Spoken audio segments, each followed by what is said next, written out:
Here we have some word problems that are going to require the multiplication of decimals, but we know how to do that, so let's get at it.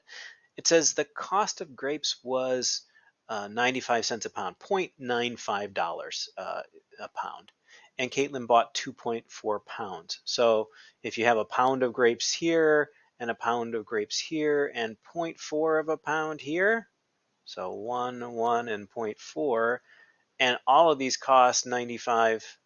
Um, well, a pound costs 95 cents. We don't know what the 0.4 is, a little less than that, a little less than half.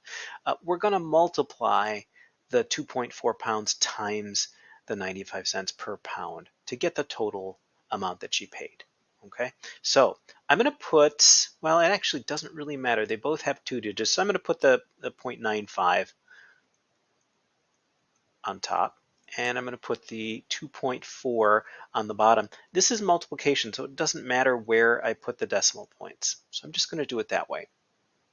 And then when we start to multiply decimals, we just ignore the decimal points for the time being and worry about them at the end. So I'm just going to start multiplying, and I'll start with the 4, the number on the bottom that's in the last digit here on the right. 4 times 5 is 20. So the 0 goes down, the 2 gets carried up. Then we go 4 times 9. That's 36 plus 2 is 38. So I put the 8 down. And actually there's a 0 here, so we're not going to carry here. We're just going to write the whole 38. Okay, so we're done with the 4. I'm going to move up one place value, so I put a 0 down here. And then I start multiplying again. 2 times 5 is 10. So 0 goes here, and this time a 1 goes up here.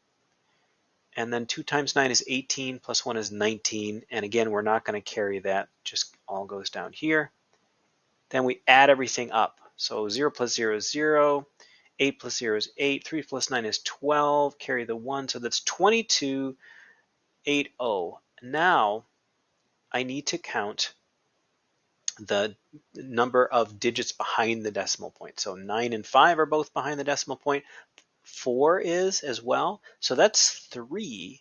So I've got to make sure there are 3 of these digits behind the decimal point. So the 0, the 8, and the 2. So our answer is 2.280. We could leave that 0 off. It doesn't really matter. In fact, since this is money, it makes more sense to do that. So let's give our answer that way, $2.28. And then let's pause for a minute and ask ourselves, does this make sense? Caitlin bought a little less than 2.5 pounds, and she paid a little less than $1 a pound. If you were buying 2.5 pounds and paid $1 a pound, that'd be $2.50.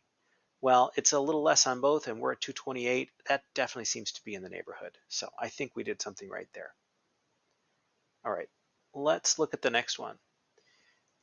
So this one says, suppose the cost of electricity is 0.20, so 20 cents, for each kilowatt hour.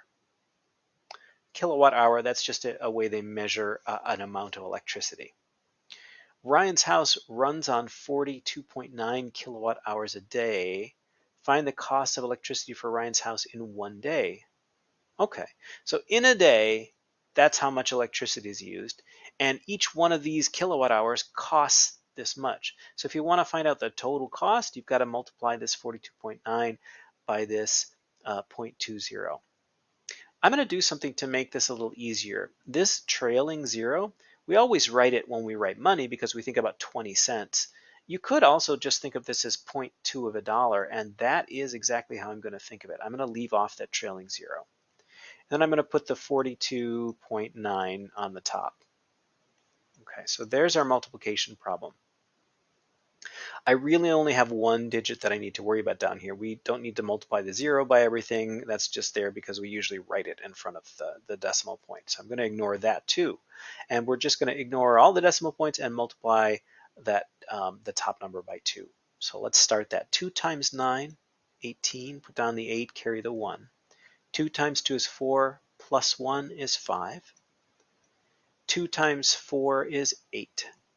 Okay, so that multiplication wasn't too terrible.